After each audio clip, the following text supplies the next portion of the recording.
Hello students, welcome on my YouTube channel.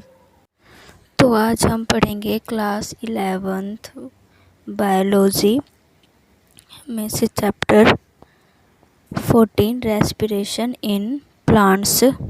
इसका एक topic पढ़ेंगे हम।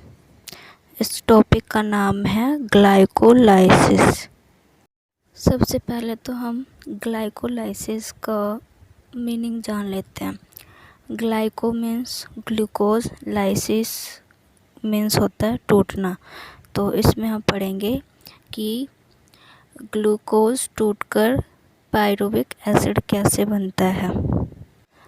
ग्लाइकोलाइसिस प्रोसेस में पूरे 10 स्टेप्स हैं। 10 स्टेप्स में ये पूरी साइकिल पूरी हो जाती है और उसमें बहुत से एंजाइम्स का भी यूज़ होता है। तो हमारा जो फर्स्ट स्टेप है उसमें ग्लूकोज 6-फॉस्फेट बनाता है with the help of hexokinase enzyme, और इसमें एक एटीपी यूज़ होता है। जैसा कि हमें पता है, हमें किसी भी काम को करने के लिए एनर्जी की ज़रूरत पड़ती है, तो इसमें एक एटीपी का यूज़ हुआ है।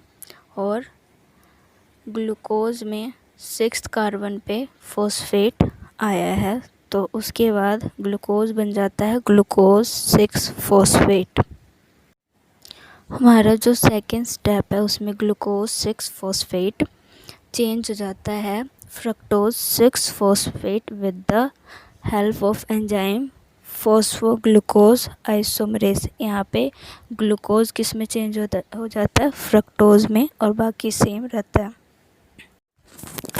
तो जो हमारा थर्ड स्टेप है उसमें फ्रक्टोज 6-फॉस्फेट से बनता है fructose one six bisphosphate with the help of enzyme phosphofructokinase by using 1 ATP. इसमें अब एक एटीपी का यूज़ क्यों होता है, क्योंकि इसमें बिसफॉस्फेट है। बिसफॉस्फेट यानी कि 2 फॉस्फेट, और जो ऊपर था हमारा उसमें सिर्फ सिंगल फॉस्फेट था। तो एक और फॉस्फेट के एडिशन के लिए हमें एनर्जी की ज़रूरत पड़ी, तो इसमें एक एटीपी का यूज़ होता है।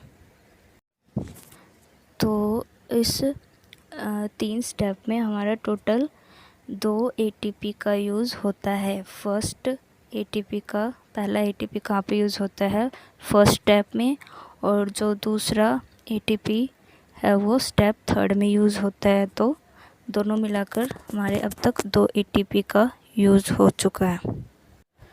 तो हमारा जो 4th स्टेप है ये बहुत ही इम्पोर्टेंट होता है। यहाँ तक जो हमारे स्टेप्स चल रहे थे 1st to 4th में, इसमें 6 कार्बन होते हैं। अब जो 4th से हमारा 5th स्टेप होगा उसमें कार्बन 2 भागों में बट जाएगा, 3-3 में। 4th स्टेप में फ्रक्टोज 1,6-बिसफॉस्फेट टूटकर बनता है triose phosphate with the help of enzyme aldolase. इस स्टेप का जो प्रोडक्ट होता है वो 2 भागों में बटा होता है।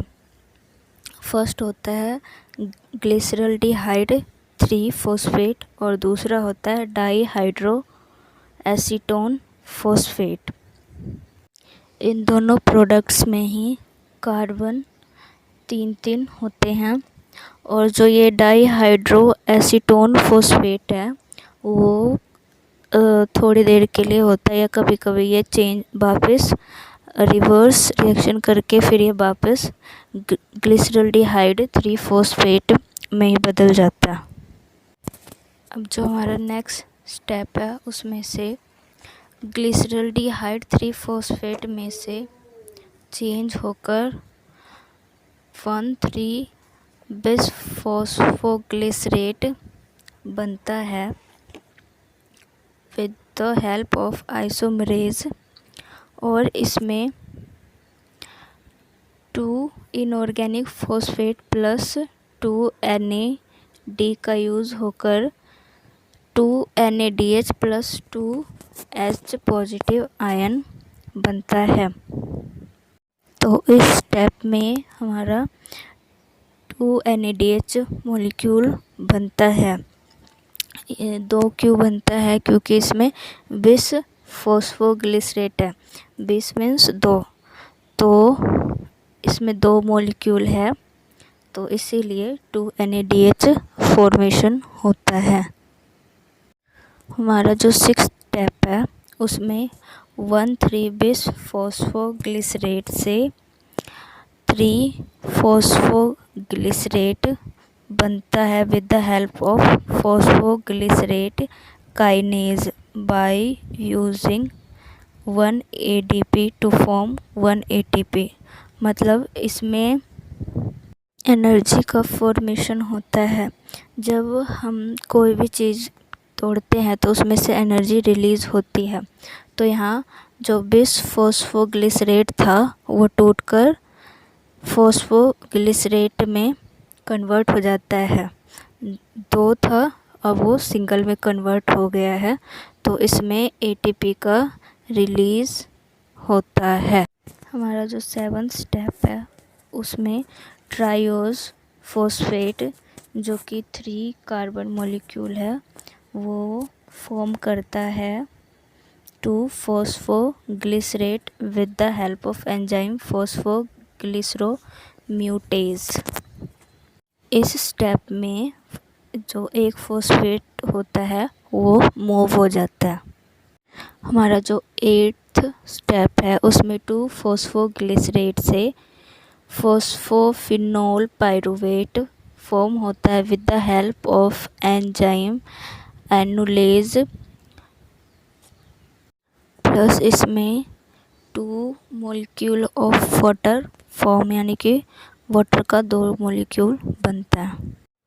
हमारा जो 9th स्टेप है उसमें फॉस्फोफिनोल पाइरूवेट से पाइरूवेट बनता है with the help of enzyme pyruvate kinase. इसमें भी ATP का फॉर्मेशन होता है। वो क्यों होता है? क्योंकि यहाँ पे भी फॉस्फोफिनोल टूटकर पाइरूवेट बनाता है। तो जब कोई भी चीज़ टूटता है तो उसमें एनर्जी रिलीज़ होती है। तो यहाँ पे 2 मॉलिक्यूल्स थे, तो इसलिए यहाँ पे 2 ATP रिलीज़ होते हैं। और यही पाइरूवेट आगे जाके एरोबिक मेटाबॉलिज्म में CO2 फॉर्म करता है और एनारोबिक मेटाबॉलिज्म में लैक्टेज डिहाइड्रोजिनेज फॉर्म करता है। तो यहाँ हमारे सारे स्टेप्स पूरे हो जाते हैं। तो इस पूरे प्रोसेस में 1st और 3rd स्टेप में ATP का यूज़ होता है।